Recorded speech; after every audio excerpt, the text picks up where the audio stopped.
You are 6 years old the first time you understand that your family is different. It doesn't happen the way you'd expect. Not from a mansion or a helicopter or a man in a suit. It happens at school. A Tuesday morning. Your teacher asks the class what their parents do for work. The kids go around the room. My dad drives a truck. My mum is a nurse. My dad works at the factory on Route 9.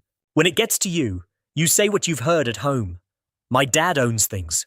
The teacher smiles in a way that means she doesn't know what to do with that answer. The kid next to you asks what things. You think about it. Buildings, you say, and other things. You don't actually know what he owns. You just know the word that gets used. Owns. Your father owns things. That is what he does. That is all you know about it at 6.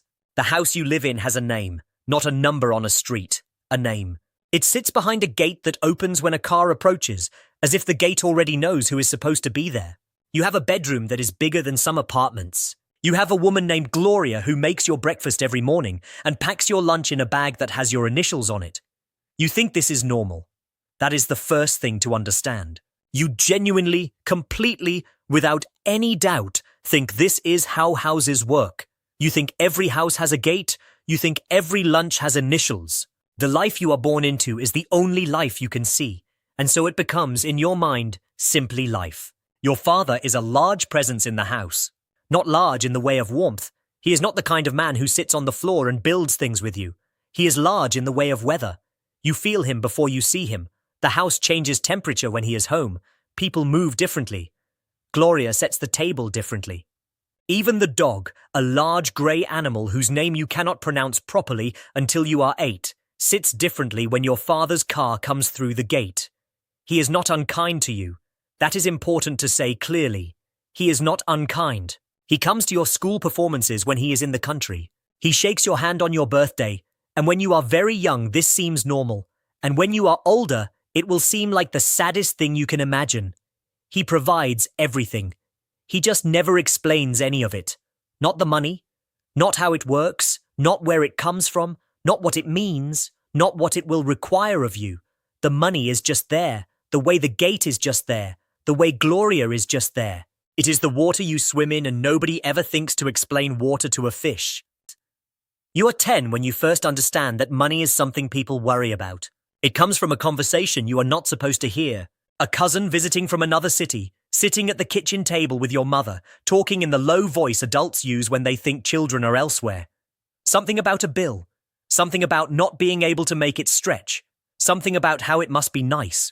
That last part is said in a tone you cannot fully decode at 10, but will understand completely at 25.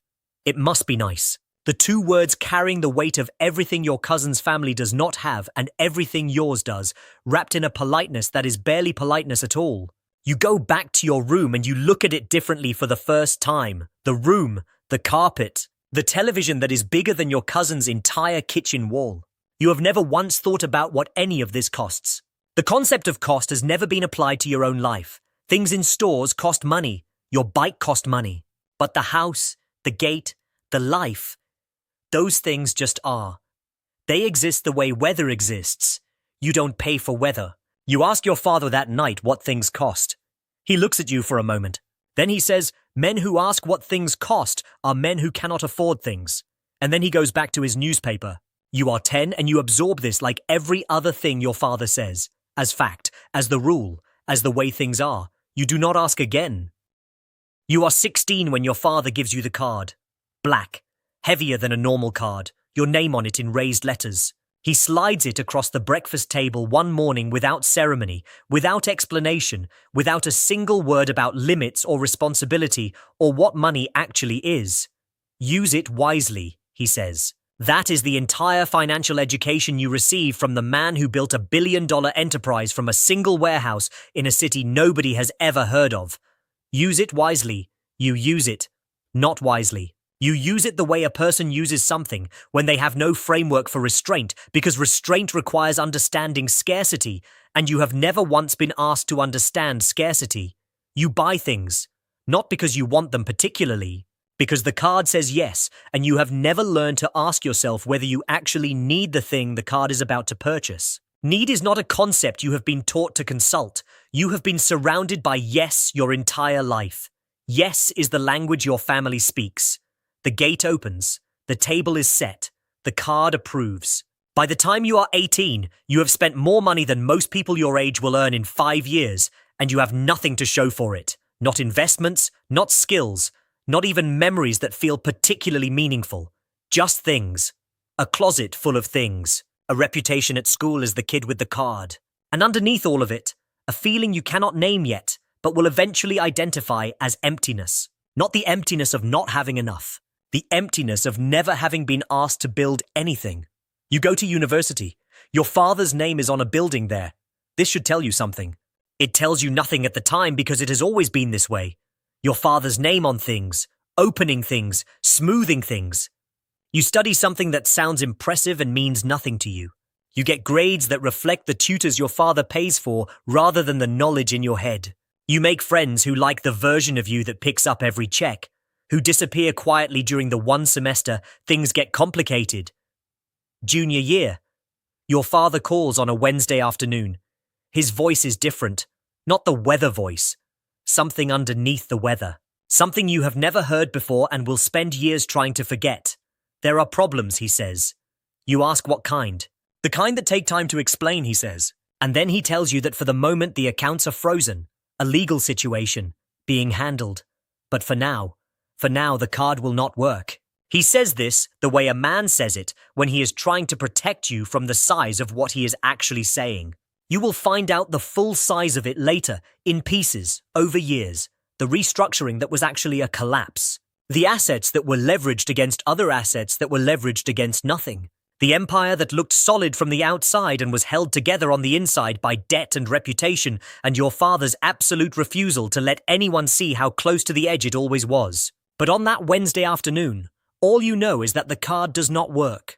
You are 20 years old, in a university your father's name is on, with approximately $340 in a checking account and no understanding whatsoever of how to make more. You have never made more. You have only spent more. You sit in your dorm room for a long time that night.